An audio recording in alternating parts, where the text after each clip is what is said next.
Sorry, I had to throw away all of Leticia's stuff.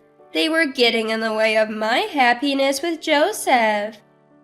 He even helped me do it, didn't you, Joseph? Coming back from a week-long business trip, I found that my sister and my husband had thrown away all my belongings. Seeing my sister and husband being physically affectionate like lovers disgusted me beyond words. So let's get a divorce. I received the divorce papers from my husband and asked my sister, "Are you sure about this, sis?" This all started a few months ago. My name is Leticia. I've been living with Joseph for a year now. Joseph and I met at a party and got married. I always loved my job and had told Joseph before we got married that I planned to continue working. When Joseph and I tied the knot, I had just been promoted to a responsible position at work and was also in charge of training newcomers, which was another reason I wanted to keep working. At first, Joseph also seemed to want to continue working. However, when we disclosed our salaries before getting married, it turned out I earned more. Then Joseph suddenly suggested, "I'll become a house husband." I immediately said, absolutely not. And for good reason. Joseph's place was always a mess when he lived alone. He never cleaned or washed the dishes, leaving the sink always piled high with dirty dishes. The bathroom was in a state I wouldn't even want to use. From the beginning of our relationship, I was the one who had to clean up after him. Plus, I had never even seen Joseph cook. He was hardly skilled at household chores, so when I objected to the idea of him becoming a house husband, he made a sulky face. He brought up the house husband idea several times afterward, but each time I firmly said no. Despite occasional arguments with work-averse Joseph, our life was fairly ordinary. But for the past 6 months, my sister Carolina had been visiting us too often, and it was wearing me out. She lives nearby at our parents' house, but frequently drops by our place. Although she's unemployed, she falsely tells people she earns advertising revenue by posting on social media. She's just an impossible person to deal with. She would come to our house almost every day, eat dinner, and then leave. I couldn't get comfortable with that. She's here again. When I come home from work and hear joyful conversation from the living room, it only makes me feel more drained. When I go to the living room, my sister and Joseph are sitting close together on the 2-seater sofa. My sister waves at me saying, "Ah, you're back." Lately, these two seem to be getting unusually close. Is it because they've been drinking? Joseph! Carolina. Hearing them call each other like that irritates me. Joseph and my sister seem to be enjoying some appetizers, so I decide to cook my own dinner. As I start cooking, Joseph says, Leticia, I got us some appetizers." As I prepare my own meal, I ask irritably, why? Joseph responds with a dismissive laugh. "I'm hungry, and your cooking isn't good, so I bought appetizers." What? You can't even cook, and you're calling my food bad? When I respond angrily, pan in hand, my sister chuckles and lightly taps Joseph's shoulder. "Don't be mean, you'll hurt Leticia's feelings if you tell the truth." "As a husband, I'm educating my wife. Your cooking is terrible. It's inedible. But I'm hungry, so go get some appetizers." Joseph's face is flushed red from drinking. My sister is laughing so hard she's practically choking, and I put the frying pan away. I quietly put away the ingredients I've taken out and head for the door. I've just come home, and as I try to leave again, Joseph yells, Hurry up, be back in 5 minutes. Hearing my sister's laughter in the background makes my skin crawl.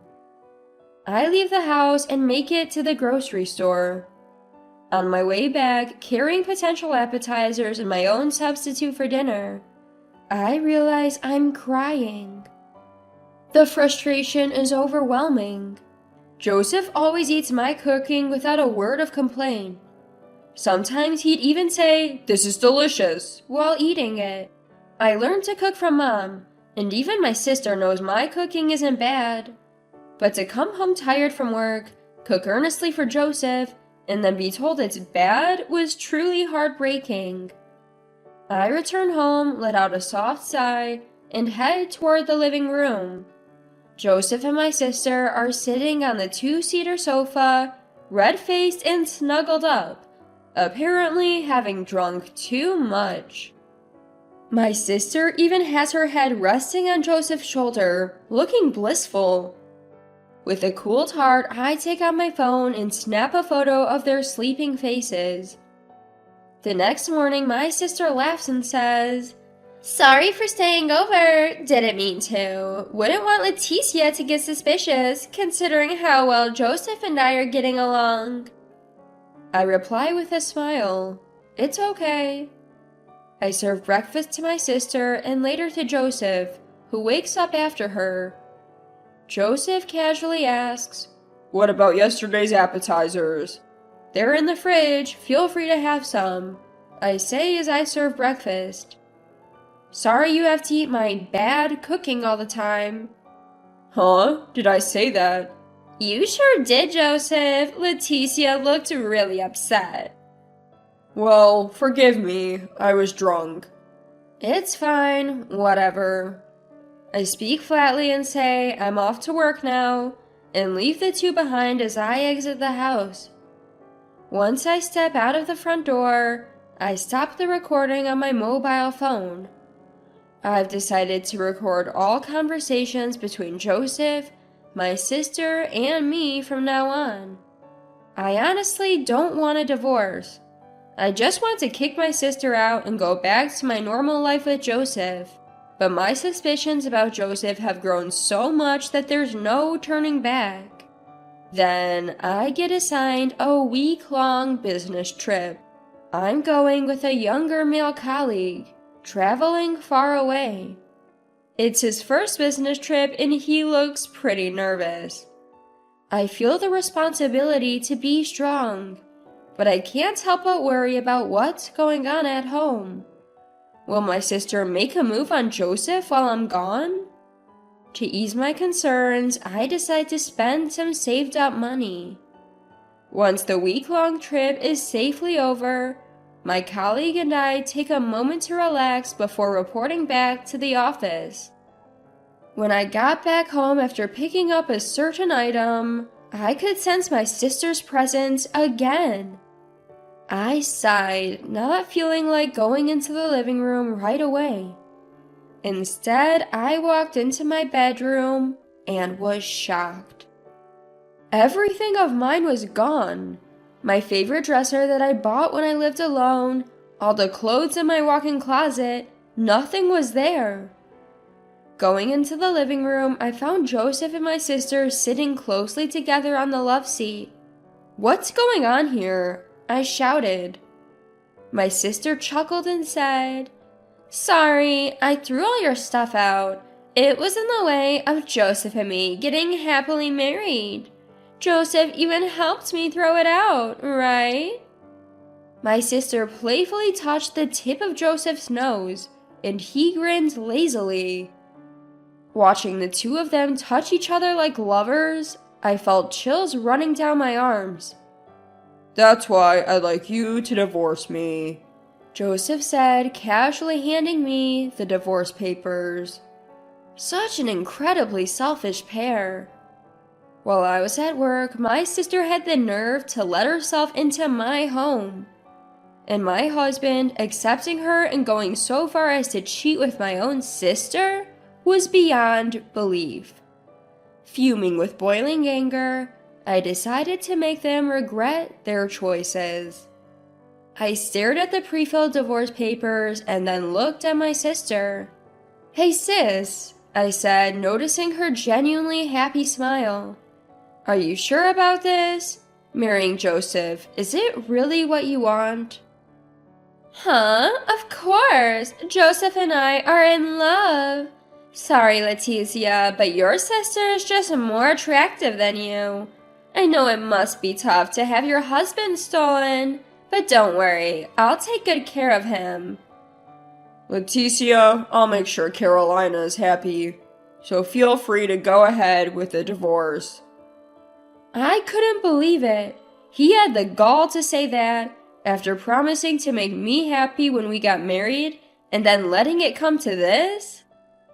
As I finished filling out the divorce papers, barely holding back my laughter, Joseph declared he wanted the house as part of the asset division.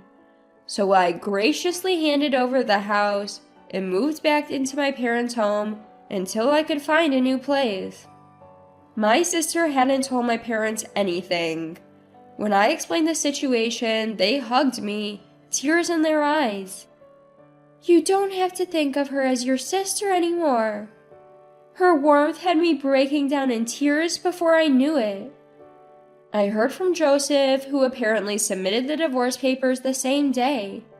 He even included a smiling photo of my sister and him, confirming my belief that I'm better off divorcing someone like him. A few days later, I visited the house I used to share with Joseph, accompanied by my lawyer. It was a day off, so both Joseph and my sister were home, which was convenient. When I suddenly showed up with my lawyer, they were shocked. But once I mentioned it was about money, they mistakenly thought they might get something in the asset division, so they let us in without hesitation. That's when I handed Joseph and my sister something I'd picked up on the way back from a business trip. Inside the brown envelope were photos of Joseph and my sister caught in the act of their affair.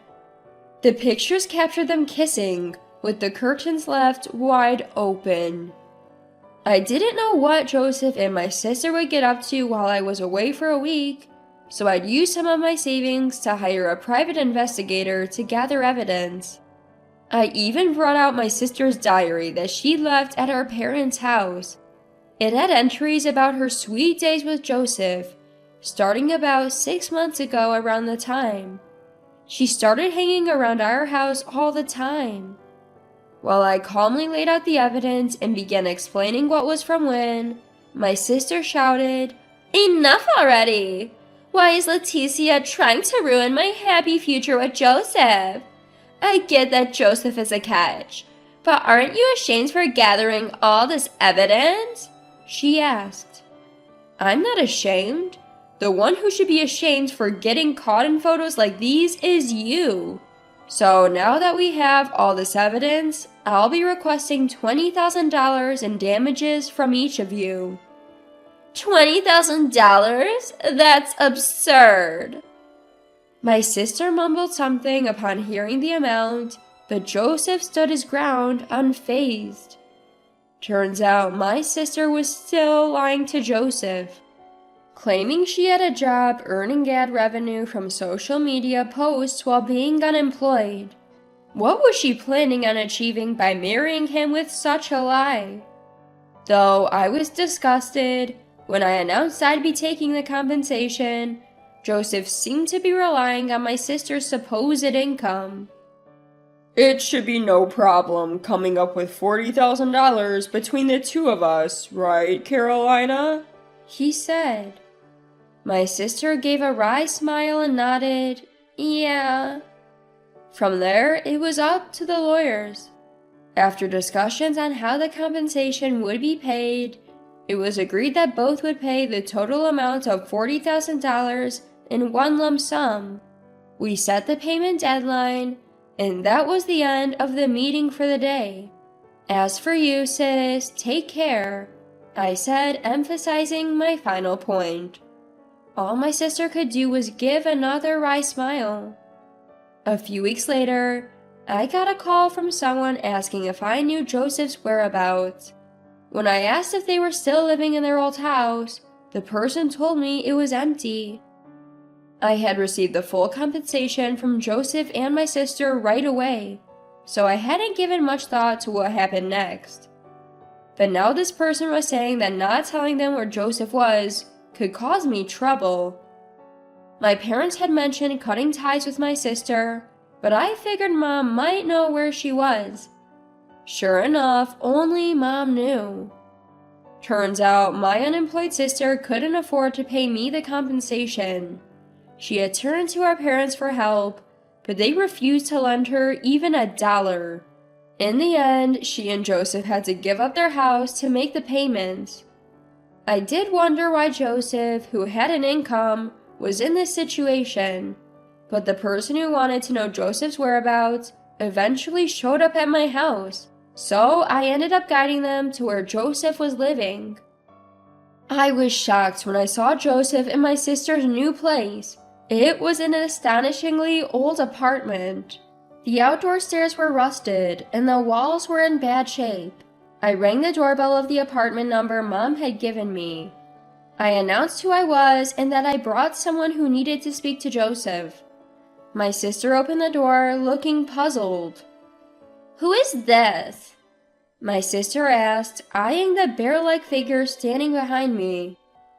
"I've lent money to Joseph," the man said. Yes, this was the money lender to whom Joseph had borrowed money during his bachelor days. Joseph had a fondness for gambling and had racked up a significant debt when he was single. Even though he worked hard to pay it off, it seemed like he was only covering the interest. I knew about Joseph's debt when I married him and had been striving in my career to pay it off in one go. "I had no idea Joseph had debt!" my sister screamed, which brought Joseph running from the back of the house. "You're the one who told him where we live," my husband shouted at me, to which I sighed and responded, "Well, if I didn't, they might have come after me for the money." "Why didn't you tell me Joseph had debt, Leticia?" When Joseph and I were getting a divorce, I made sure to confirm that it was okay several times. At that, my sister burst into tears. "This is just terrible. I don't have money, I don't have a job, and Joseph has debt? This isn't how it's supposed to be." "Tears are fine, ma'am. Now, please pay the overdue amount." When the bear-like moneylender took a step forward, my sister let out a scream. Joseph apologized deeply, shouting, "I'm sorry.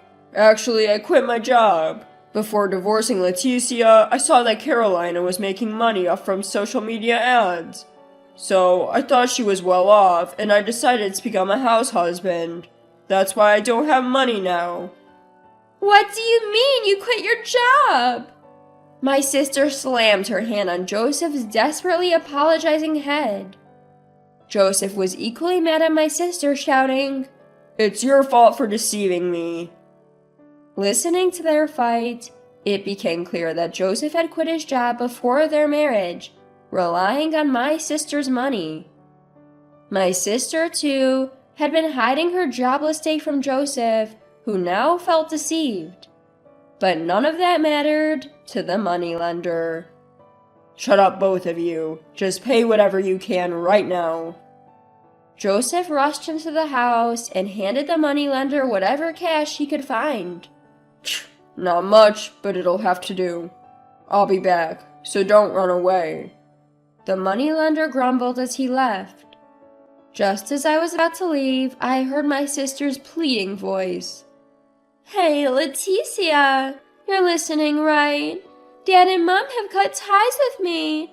I'm struggling even to afford daily meals. You get it, right? Can you please lend me some money?"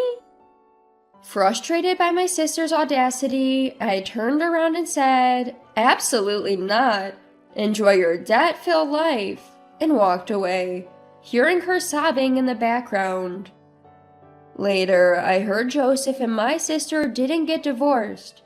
However, they were frequently begging our parents for money. Apparently, my parents were dismissing their request, But it was clear that both Joseph and my sister were really struggling financially. Despite hating work, they were now juggling multiple jobs, working day and night. As for me, I moved out and am thoroughly enjoying living alone. Worrying about whether your spouse is betraying you, wondering what my sister and her husband are up to. Living without those concerns is incredibly freeing. During this time, a junior coworker I traveled with for business confessed their feelings for me. They said they had become attracted to me while working together. Touched by the genuine feelings of my junior coworker, I decided to start dating them. They mentioned wanting a serious relationship leading to marriage, and we've agreed to introduce each other to our parents soon. This time around, I'm hoping for a happy marriage.